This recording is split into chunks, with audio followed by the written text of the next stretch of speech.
What's up, everybody, and welcome to another episode of Shakana Toy Reviews. 2, sometimes 3 idiots, 1 camera, and a review. I am Wilson. I am Berg. I'm Topher. We are reviewing Hasbro's Marvel Legends Guardians of the Galaxy Volume 2 Series 2 toys.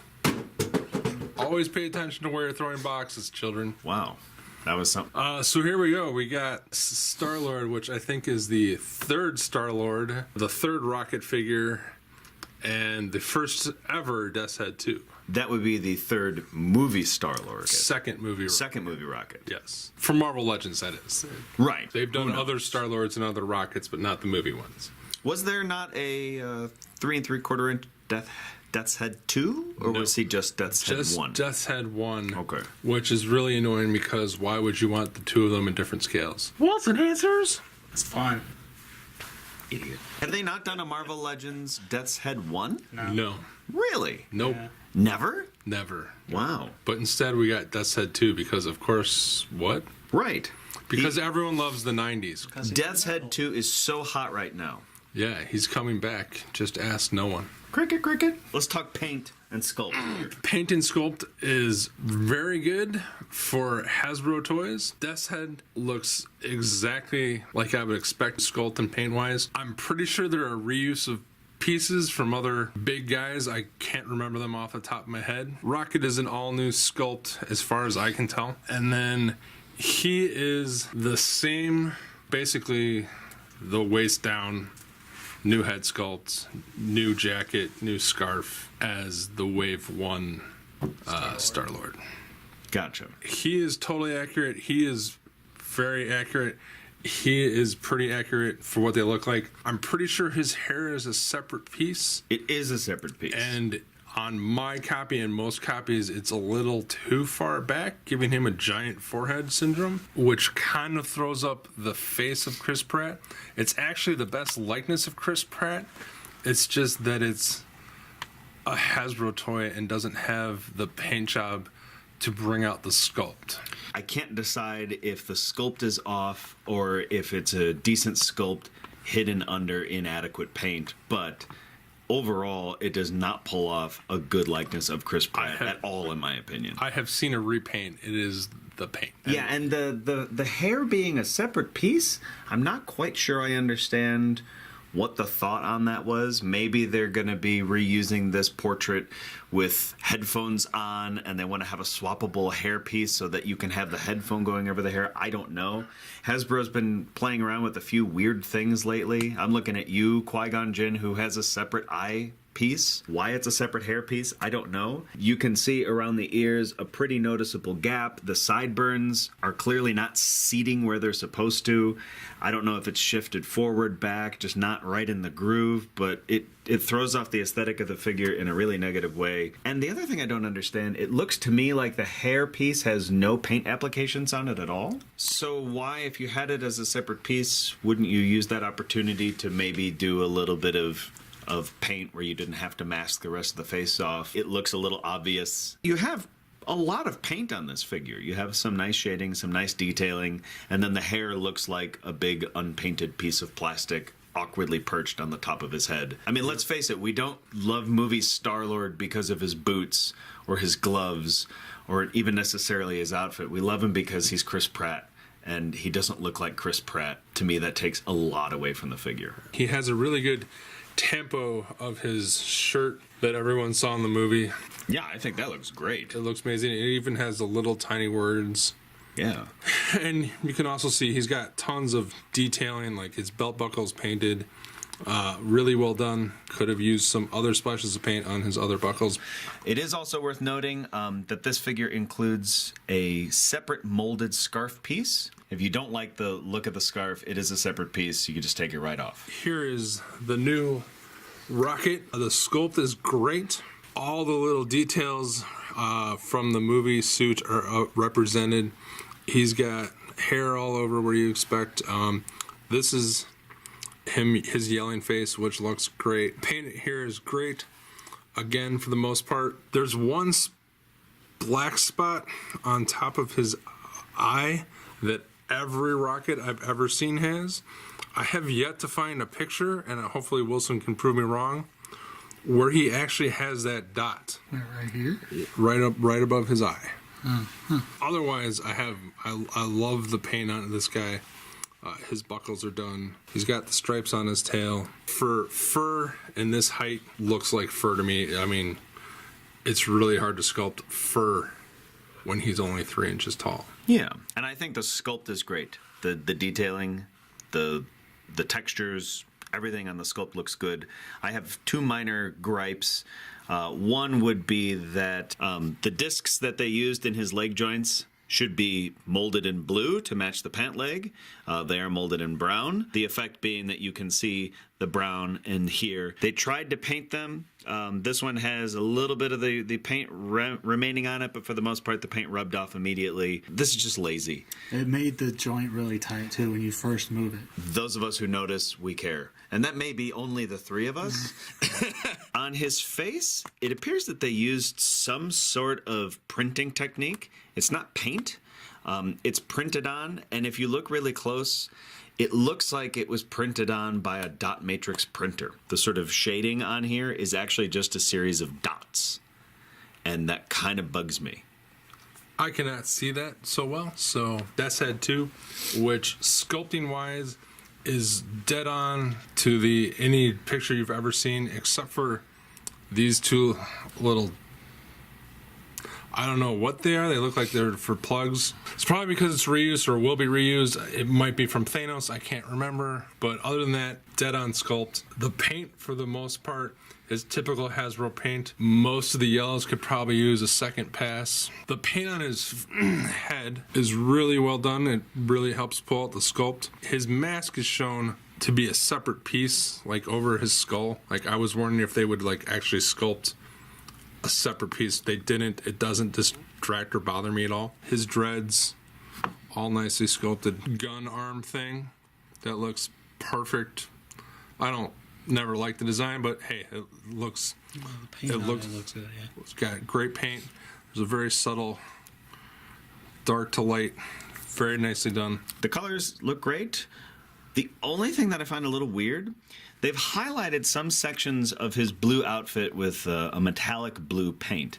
You can see it a lot on the top of his chest here, on his shoulders, on his legs, on his belt buckle, right here, and then his 2 lowest ab muscles have a dot of paint, and then nothing here.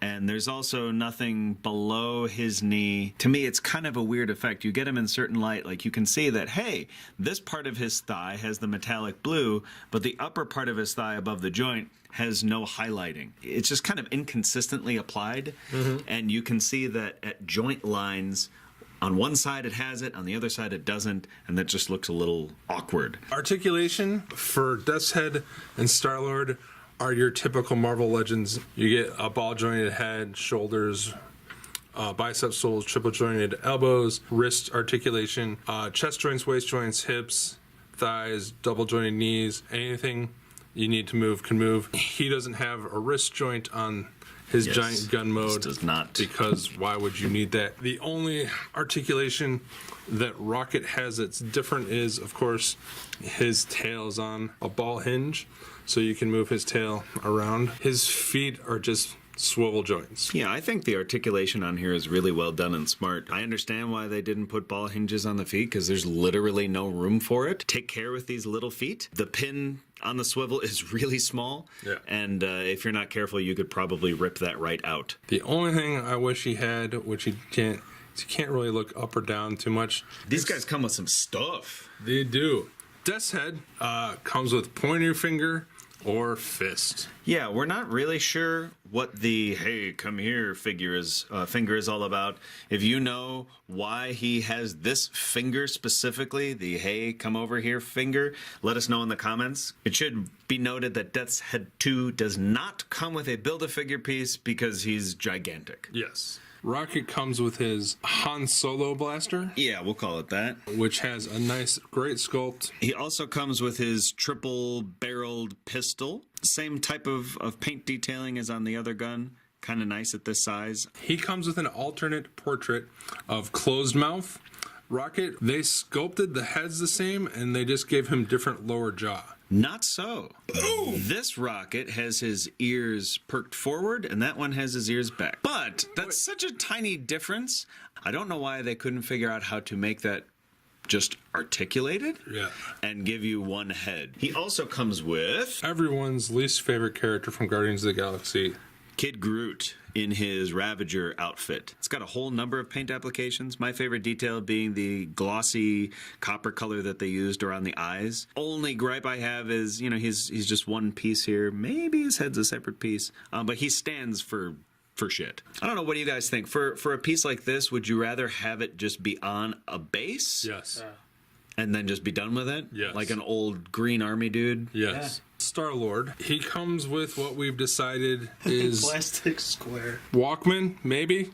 I'm pretty sure it's supposed to be the Walkman as opposed to the Zune. It does peg onto a spot on his waist. It doesn't add anything to the character to be able to take it off. It's just something that's going to be lost. Also comes with his trademark double-barreled blasters. They're kind of molded in a sort of pearlescent gunmetal gray. They've got a little bit of gold, a little bit of silver. Oh, these are badass. And there you go. He can hold his guns like a champ. He does not have trigger figures, though. I kind of wish he did, because the gun, the way it's sculpted, having the trigger guard on it, it really would have sat in his hand nicer. And for size comparisons, if you've ever seen a Marvel Legend, they're in the 6-inch scale. Here's them next to Daredevil, and this is a Marvel Select Rocket. And of course, Death's Head's a big, huge guy, so he's bigger. Oh, and there's Baby Groot. Looks great. And as always, in front of Make Toys Scorponok. It's still funny. What do you think of these guys overall? Overall, I'm going to give Rocket 3.5. I'm going to give Star-Lord a 2.5, and I'm going to give Death's Head a 4.5. Jesus. Wow. Really? I'm okay. I like Rocket. He's got articulation legs, which is great. I wish they had just given me one head with a movable jaw. I don't remember the Han Solo gun. Mm-hmm. So I wish they had given me his bomb or something. Yeah, I was just going to say they should have given him the Groot bomb. He's totally overpriced considering he's a Star Wars guy. Mm-hmm. And yeah, I get the body, but he's a Star Wars guy, which is $10 less. Yeah. From the neck down, I love this Star-Lord, but the head sculpt is terrible. That would probably be like a 4. Yeah. But that head's just unforgivable. Death's Head 2 is like a near perfect figure. If he had slightly better yellow paint on him, like I can't imagine what a better Death's Head 2 figure could be. Then I will give Death's Head a 4. I think he's great. He looks just like Death's Head 2 ought to look. I'm a little gripey about some of the weird metallic blue highlights. Pretty minor detail. Star-Lord, I'll give him a 3. I really like his body, but everything you said, yeah. When you're trying to make a figure based on a well-known actor in one of the hottest movies of the time, you gotta get that right, and you didn't. And we know they can do it because we've seen them do it with Tony Stark. I'm actually going to give Rocket a 4. The only thing in my mind that would make Rocket better is instead of coming with a second head, if he came with a gun or a bomb or something that seems a little bit more rockety. Yeah, let's give Rocket a rocket. Yeah. I think it's a little misstep in the accessory. I agree with you that he comes off a little bit pricey just because of his size, but I feel better about paying that money for a fully articulated figure, even though he's small, than a statue from the waist down Rocket at that price point. And he does come with a Mantis piece, and he does come with a big Mantis piece. So if you're building a Mantis, that actually probably increases the value significantly for a figure like Rocket. And if not, but he also comes with little Groot. He's so cute. So overall, this part of the wave, you guys recommend these 3? If you don't have a Star-Lord, sure, get this Star-Lord. If you love Death's Head 2, this is the best Death's Head 2 figure ever. And this is the Rocket that you should have for your movie Marvel Legends. Yes. There is not yet a better Rocket. And he comes with Groot. I will fully admit I only bought Star-Lord for the Build-A-Figure piece. There you go. I already have 2 Star-Lords. And there's a 4th one coming with the Ego 2 pack, so you Hasbro. On that note, it's been it for this episode of Shock and Not Toy Reviews. Like, subscribe, comment, all that good stuff below. And you can also see where to follow us on Twitter and visit the Facebook page. We should be having written reviews up in case you're curious what some of us think about toys that we're not going to film reviews of. Until next time, We are Groot. I'm not.